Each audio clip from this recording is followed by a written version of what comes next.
Hello everyone.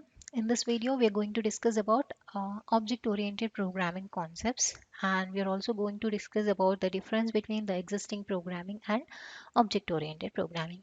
So coming to the objectives of this video, at the end of this video, the students are able to understand what is meant by object-oriented programming and what is the use of object-oriented programming. And they also can differentiate the difference between the existing programming and object-oriented. So before going to different like object oriented or structured programming, first we should know what are the different programmings we have. So at the starting level, we don't have any programming language to communicate with the computer. So at that time, we used only machine language to communicate with the computer. So every one of you know that the system can understand only one language, that is machine language or binary language, which takes only two bits, that is 0 and 1. So that means at that time we don't have any programming to communicate with the computer. So if I want to enter any character, first I need to convert that character into 8-bit representation. That means binary code, so that binary code you can enter to the system. So this is very complex. Why? Because we cannot remember each and every binary code of the alphabet. So that is a problem with machine language. Then later they came up with a new language called assembly language. In this, everything will be in the form of mnemonics. Mnemonics. So mnemonics means a short form for operation. For example, if I want to perform addition of two numbers, so instead of converting it into binary, so using assembly language, I can write like this. So R1, R2, comma R3. So R1 plus R2 will be added, and that result will be stored in R3. So here add is nothing but some mnemonic. So here no need to convert your code into binary, so directly you can write your code using mnemonics. But here the problem is there is no reusability. That means if I want to perform addition for 10 times, I should write the statement for 10 times. But rather, like in C or Java, we have functions where you can write the statement only for once, but you can use it for many times. So that facility is not available in assembly language. That's why they came up with another programming called procedural programming.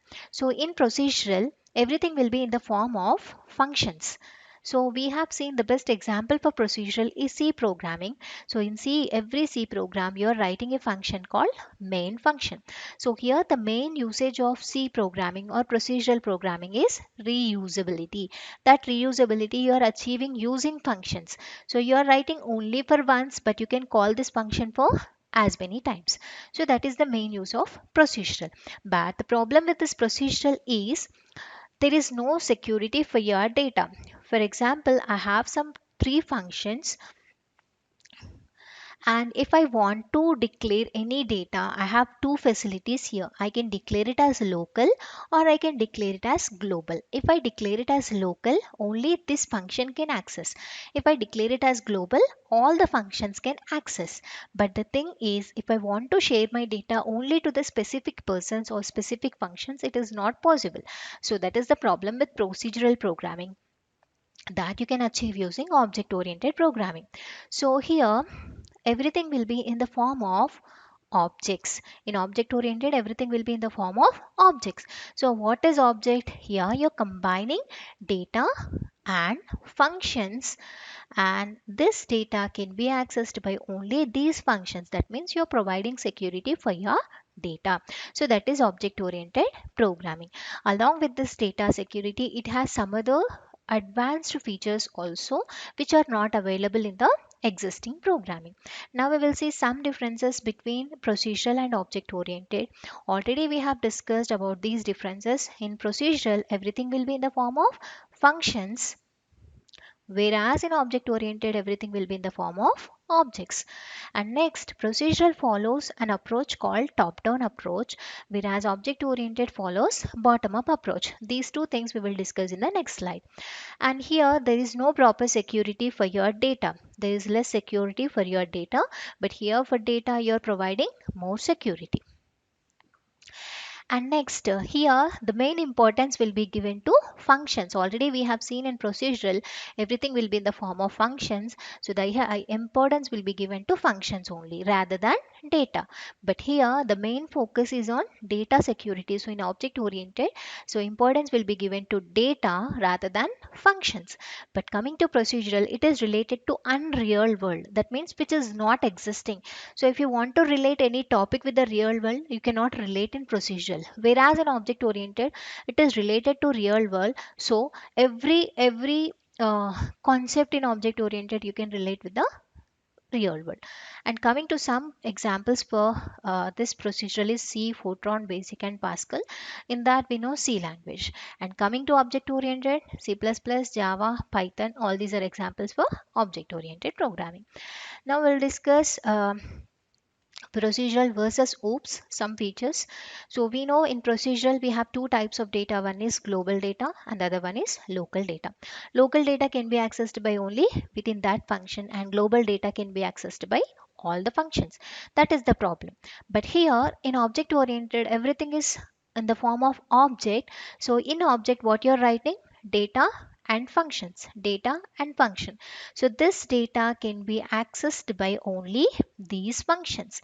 And if one object wants to access with another object, wants to communicate with another object, they can communicate through these functions.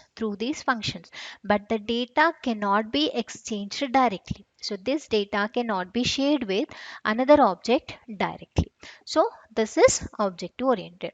And coming to top down and bottom up, so if I take procedural, the example is C programming. So for example, consider a program called calculator, which will contain some four main function: addition, subtraction, multiplication, and division. So if I write all these code in main function itself, the code will become clumsy and the user cannot understand easily. Then what I will do, I will divide my main problem into four sub problems. And the first function is add, second function is sub, and third function is mul, and the fourth function is div. So that our program will have a particular format and the user can understand easily. And again, if you have this function complicate, then again you can divide it into multiple parts. That means if you have a big problem, you're dividing into sub problems. You're solving this problem in a way called top down approach. This is top to bottom you're following. That's why it is called as top down approach. Whereas object oriented, so this is best example for object oriented problem. So consider I'm taking some set of figures here. So polygon, curve, line, rectangle, and oval. So in this object oriented, what we will do, we will take some set of objects and we'll find out common properties. So if I find out the common properties for these five figures, of course, five or figures. Now, if I take a common property from these two, I'm getting a common property called these two related to multiple point objects. That means to draw these diagrams, we need multiple points. But coming to these three figures related to 2 points, that means you need only 2 points. Again, coming to these 2 points, these two objects, we have a common property. What is that? These two are related to figure, that is drawable object. So that means you have this problem, you're solving this problem in this direction. That means bottom to top. That's why it is called as bottom up approach, right? When you have some set of objects, you will combine those objects based on the common properties and you will frame one big problem or one big solution. That is nothing but object oriented programming. So, next topic is object oriented principles. That means when you can say programming is object oriented programming, when it follows all these properties, then I can call that programming as object oriented programming. So, class and objects, main two principles, and along with that we have four other principles. Okay, so first we will discuss about class and object. So as we know, in object oriented, everything will be in the form of objects only, but to create an object we need a class. What is class? Class is collection of data and methods. Class is collection of data and methods.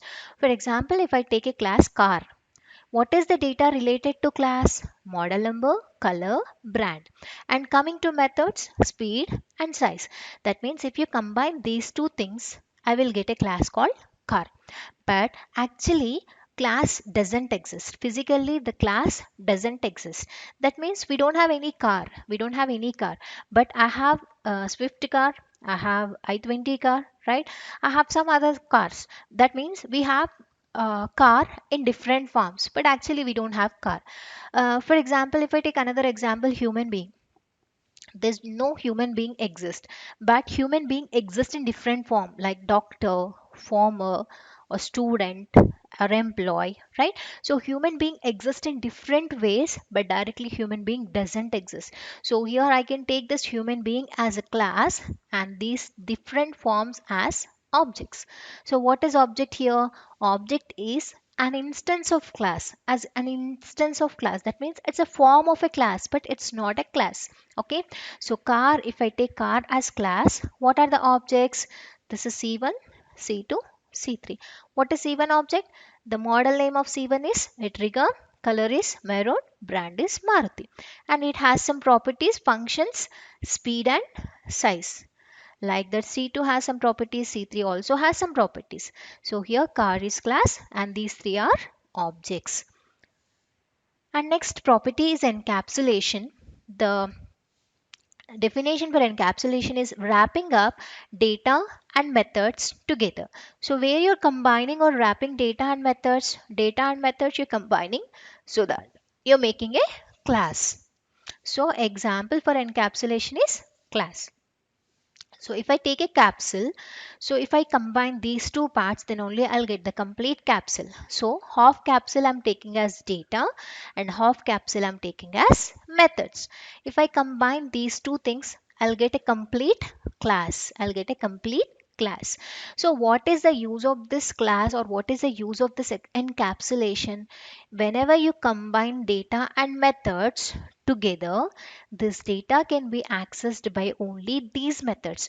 Outside of this, the data cannot be accessed. That means you're providing security for this data.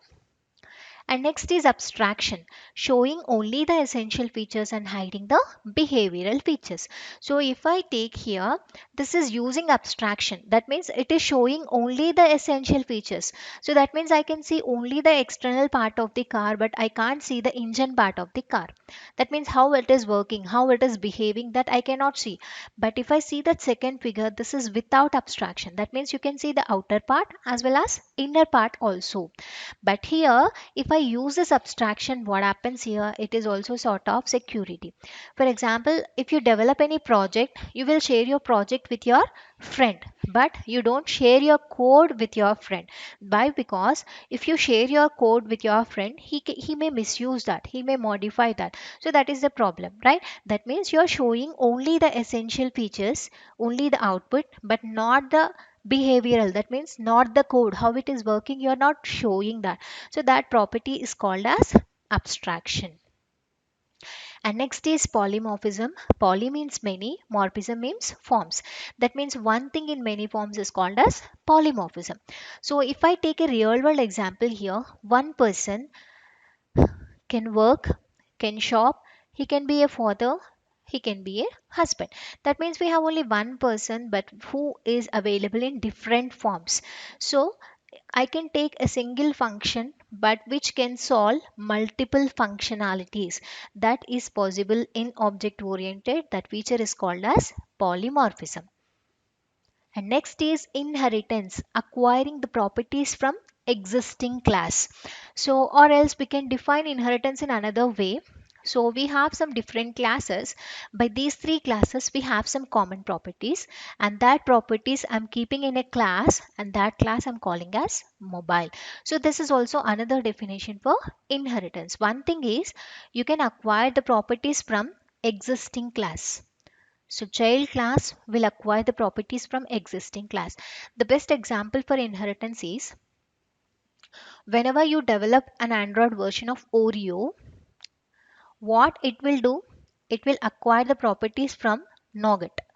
N version, right? So it will acquire the properties from Nougat. The next version of Nougat is Oreo. That means Oreo will have all the properties of Nougat. Along with that, it will have some additional properties. So what is the need of acquiring these properties? No need to write that code again. So whatever there in Nougat, directly you're using that. Why to write it again? If I write it again, what happens? The time will take more and the space will also be more. So to reduce that, you can use this inheritance, right? So that is the main use of inheritance. And coming to the end of this video, before ending this video, I just want to discuss about the advantages of these principles. So after knowing the definitions, you may define the advantages for these topics. So coming to abstraction and encapsulation, the main advantage is security, providing security for your data. And coming to polymorphism, you're using a single function name for multiple functions. That means all these five functions will use a common space. If I use a single name in the sense, what is the main usage of that? All the functions use a single space. That means the memory can be used efficiently. And coming to the last property, inheritance, reusability and reliability. That means already written class, already they have written the class, that you're reusing that. That is reusability. Nougat they have written already, that we are reusing in the Oreo version. And coming to reliability, Nougat already they have released in the market. So users are reliable with that. So even if you use that code, it is reliable. So these are the main advantages of inheritance as well as advantages of OOPS also. And this is end of this video, and thank you.